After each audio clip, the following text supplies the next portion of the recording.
The cabin that wasn't there yesterday. The old fire road through Oregon's Cascade Mountains had been closed for 12 years.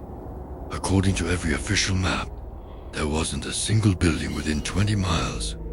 So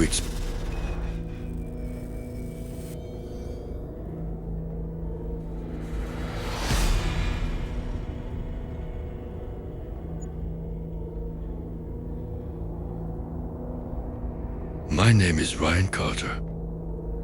I'm 31 years old, a freelance wildlife photographer based in Portland, Oregon. For nearly a decade, I'd spent more nights alone in America's forests than I had in my own apartment. Solitude never bothered me. Silence was part of the job. I trusted maps. I trusted my camera. And I trusted the wilderness. After what happened in the Cascade Mountains, I stopped trusting all three. It started with an assignment from an outdoor magazine. A series of photographs documenting the untouched wilderness of the Mount Hood National Forest. No hiking trails, no tourist camps, just miles of dense pine forest where very few people ever ventured. Exactly the kind of place I loved. Before leaving Portland, I stopped at a small gas station near the last town before the mountains. The cashier, an elderly man named Walter, noticed the camping gear in the back of my truck. Heading into the forest, he asked, "Mount Hood?" He nodded slowly. "Stay off the old fire road." I smiled politely. "Bad condition?" "No." His expression remained serious. "It doesn't always lead where you think." I laughed. "That's a new one." He didn't laugh back. "I've lived here 50 years. I've watched people leave on that road. They just never came back the same." By late afternoon, I reached the abandoned fire road. A rusted metal gate blocked the entrance. A faded warning sign read, "Road closed. Unstable terrain. Nothing unusual." After checking my GPS and printed topographic map, I hiked several miles into the forest. The air smelled of pine needles and damp earth. Sunlight filtered through towering Douglas fir trees. The only sounds were birdsong and the distant rush of a mountain stream. It was perfect. I found a small clearing overlooking a valley and pitched my tent. As the sun disappeared behind the mountains, I cooked dinner over a small camp stove and reviewed the day's photographs. Everything felt normal, peaceful. By 10 o'clock, I crawled into my sleeping bag. The forest was silent. Something woke me around 3 in the morning. Not a scream, not footsteps. A sound, soft, steady, like someone slowly hammering nails into wood. Tap, tap, tap. I checked my watch. 3:12 a.m. The sound continued for nearly a minute. Then, nothing. I unzipped the tent just enough to look outside. The clearing was empty. Moonlight spilled across the trees. No movement. No lights. No people.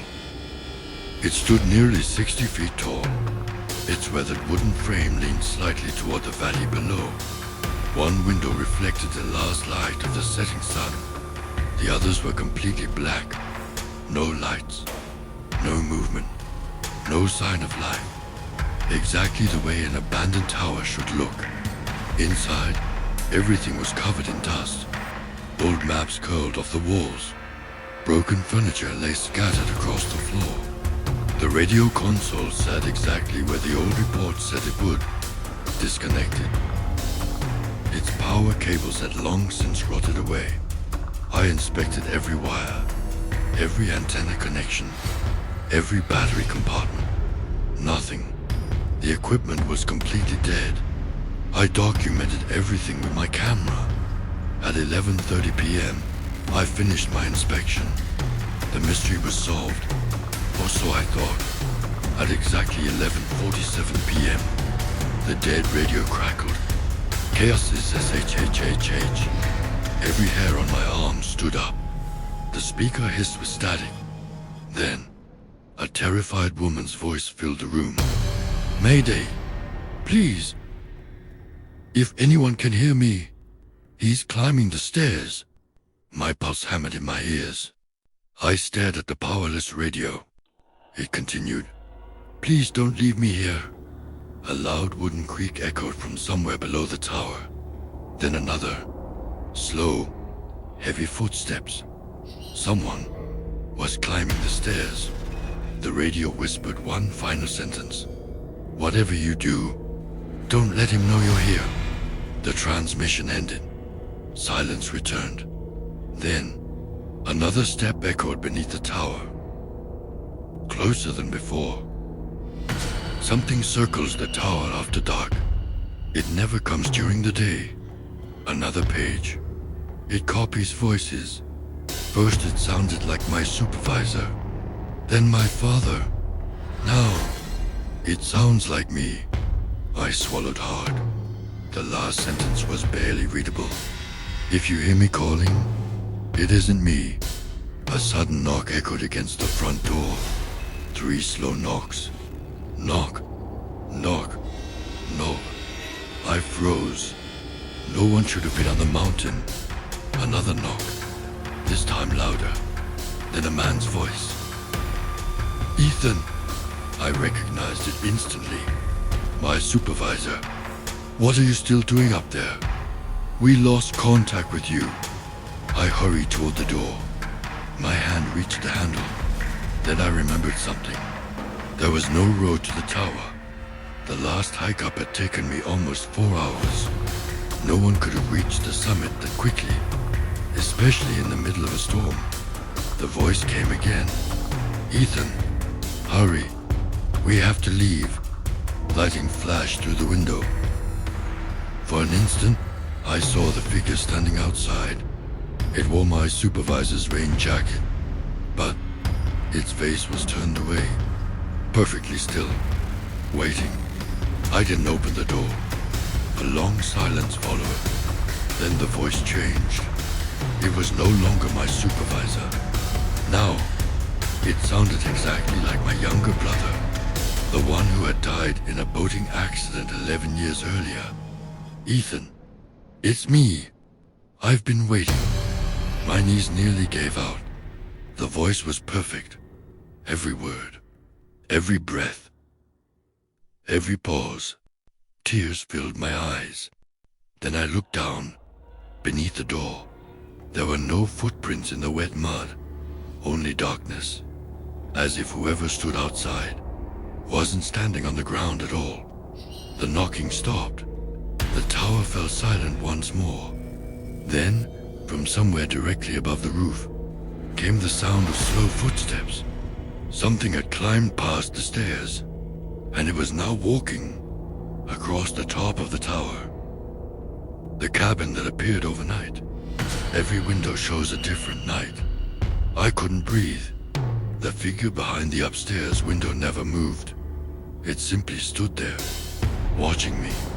Its face was hidden by the reflection of the morning sun, but I didn't need to see it. Somehow, I already knew whose face was staring back. Mine. I forced myself to look away. When I looked back only a second later, the curtain hung perfectly still. The figure was gone. Every logical part of my mind told me to leave. My truck was less than 3 miles away. I could be on the highway within an hour. I began stuffing my camera equipment into my backpack with trembling hands. Tent, sleeping bag, lenses, drone, everything. I grabbed the truck keys from my pocket. They weren't there. I checked every pocket again. Nothing. My keys had disappeared. Panic settled into my chest. I emptied my backpack onto the ground. Still nothing. Then I heard a familiar sound. A faint metallic jingle, coming from inside the cabin. I stood frozen. The jingling stopped. Then came 3 slow knocks. Knock, knock, knock. Not on the front door. From upstairs. I backed away. The cabin remained perfectly silent. The forest around me had changed again. No birds, no insects. Even the wind had disappeared. It was as if the entire mountain was waiting for me to make a decision. Against every instinct, I walked back toward the cabin.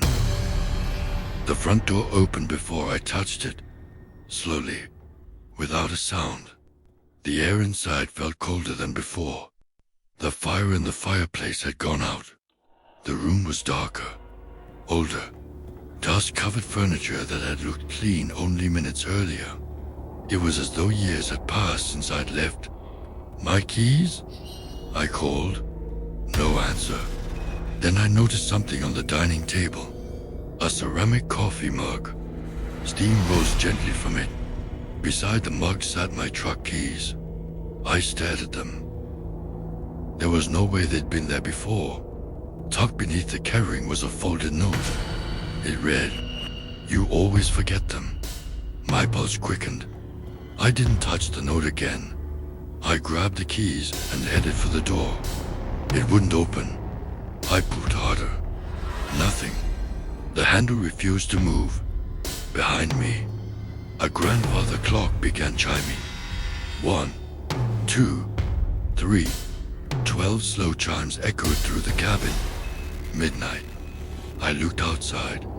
My blood ran cold. The bright morning had vanished. Beyond the windows, it was night. I stumbled backward. That wasn't possible. Only moments ago, the sun had been shining. Now rain poured across the clearing. Lightning flashed beyond the trees. I rushed to another window. It showed something completely different. A snowstorm. Thick snow covered the ground. The cabin roof was buried beneath white drifts. I turned to the third window. Autumn. Red and golden leaves drifted through the air. The forest looked peaceful. Every window showed the same clearing. But on a different night, a different season, a different year, I felt as though the cabin wasn't standing in one place. It was standing in many moments at once. A loud creak echoed upstairs. Slow footsteps crossed the hallway. 1, 2, 3. Then they stopped directly above me. I remembered the warning from the journal. Don't go upstairs. I intended to obey it. Then something rolled down the staircase. It stopped at my feet. My camera. Not the one hanging around my neck. Another one. Older. Scratched. Its memory card was still inside. I picked it up. The battery somehow still had power. Curiosity overcame fear. I pressed play. The first video began. The screen showed the very cabin I was standing in. The footage was shaky. The man filming was breathing hard. Then he turned the camera toward himself. I nearly dropped it. It was me, older. His beard was longer. His face was thinner. His eyes looked exhausted. He stared into the lens. If you're watching this, you came inside. His voice trembled. Don't believe anything the cabin shows you. A loud bang interrupted the recording. He turned the camera toward the staircase. Someone was coming down. The video ended. I stared at the black screen. The recording date appeared beneath it. October 18th, 2032. 7 years in the future. The sound of footsteps returned. This time, they were on the stairs. Slow, heavy, deliberate. I looked up. A pair of worn hiking boots appeared first, then denim jeans, then a green flannel jacket. Finally, a face. My face. Only older. The same man from the video. He looked at me with exhausted eyes. You still have time, he said quietly. Time for what? To leave. I've been trying. He shook his head. No, you've been trying to understand. That's why it keeps choosing you. What is it? He glanced toward the walls. Not upstairs, not outside, toward the cabin itself. His voice dropped to a whisper. It isn't haunted. It remembers. The floor beneath us groaned. The walls let out a long, low creak, almost like a deep breath. The older version of me looked terrified. We have to go. Before either of us could move, every window shattered at once. Glass exploded across the room. An icy wind roared through the cabin. From the darkness outside, dozens of identical faces slowly appeared. Every one of them was mine. Different ages, different clothes, different expressions. Young, old, injured, smiling, crying. They surrounded the cabin in complete silence, watching, waiting. The older Ryan closed his eyes. His voice barely rose above a whisper. It found another version of you. Then, the front door slowly unlocked by itself. The front door slowly. The cabin that appeared overnight. The cabin was waiting for me. The lock clicked. The front door slowly drifted open. Cold mountain air poured into the cabin. None of the figures outside moved. They simply stood beneath the pine trees, each wearing my face. Young, old, healthy, broken. Some looked frightened. Others looked completely empty. The older version of me grabbed my arm. Don't look at them for too long. Why? They're all people who stayed. My heart nearly stopped. What do you mean? He glanced toward the walls of the cabin. It doesn't kill people. It keeps them. The cabin groaned beneath our feet. The walls creaked like an old ship in rough water. Pictures hanging on the walls began to change. The smiling family disappeared. New photographs slowly faded into view. Every frame now showed different people standing in front of the cabin. Hikers, hunters, campers, forest rangers, families. Each photograph had one thing in common. Someone was missing. A husband, a daughter, a brother, a friend. There was always one empty space where another person should have been. I looked closer. Beneath every photograph was a handwritten date. 1968, 1969, 1970, 1971, 1972, 1973. The disappearances stretched back for decades. Then I reached the file frame. It wasn't old. The ink was still wet. The photograph showed my campsite, my tent, my truck, and me, standing on the porch of the cabin, smiling. I had never smiled. I had never posed. Someone, or something, had taken that picture without me knowing. Below it, written in fresh black ink, were 4 words. Finally home forever. A violent bang shook the entire cabin. The front door slammed shut. The windows darkened. Every clock inside the house stopped ticking. The older Ryan looked toward the ceiling. It's awake. What is? The house. The floor vibrated beneath us. For the first time, I realized something impossible. The sound wasn't coming from above or below. It was coming from inside the walls. A slow, steady heartbeat. The cabin wasn't alive in the way an animal is alive. But it wasn't just wood and stone either. It remembered every person who had entered. Every fear, every regret, every choice. And it never wanted to forget. The older Ryan handed me the camera I'd seen in the video. Take it. What about you? He smiled sadly. I already made my choice. I don't understand. You will. He stepped backward. The floorboards beneath him began pulling apart. Dark hands emerged from the cracks. Not human hands. Long, thin, made of shadow and splintered wood. They wrapped around his boots, then his legs. I rushed forward. he shouted. No! If you grab me, it keeps you too. The shadow hands pulled harder. He never screamed. He simply looked at me with tired eyes. I came back because I thought I could save myself. Moonlight covered the endless forest. Then I looked down. Hundreds of people stood silently around the base of the tower. Search and rescue volunteers, forest rangers, hikers, campers, all staring up at me. None of them moved. None of them blinked. Their old clothing came from different decades. Some carried lanterns. Some held radios. Others still wore backpacks. Every one of them looked lost, as if they'd been waiting for someone to notice them. Then, one by one, they slowly lifted a finger, pointing, not at me, at the open tower door behind me. The footsteps stopped. A terrible silence filled the air. Then I heard breathing, slow, deep, patient, right behind my shoulder. I refused to turn around.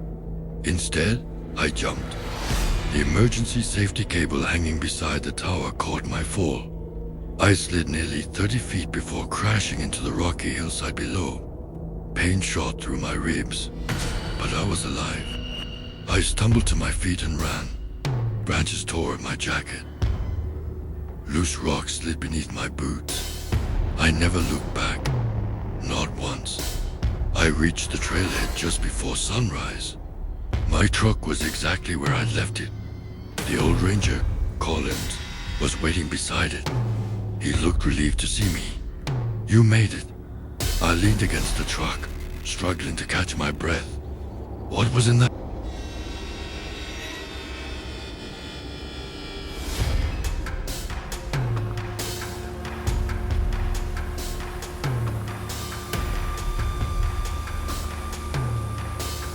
The message was never meant for us. My stomach tightened. What do you mean? The tower isn't asking people to come. It's warning them to stay away. 3 months later, the Forest Service officially demolished Black Pine Lookout. The entire structure was dismantled. Every board, every nail, every radio. Nothing remained. The nightly transmission stopped. Everyone believed the mystery was finally over, until one winter evening. I was repairing a communication repeater nearly 60 miles away. At exactly 11:47 p.m., my handheld radio crackled. Static filled the speaker. Then Sarah's exhausted voice returned. Mayday! I can still see the tower. I froze. It burned down. I whispered. The reply came instantly. No, you only tore down the wood. A long silence followed. Then she said one final sentence. It's climbing again. The transmission ended. The signal vanished forever.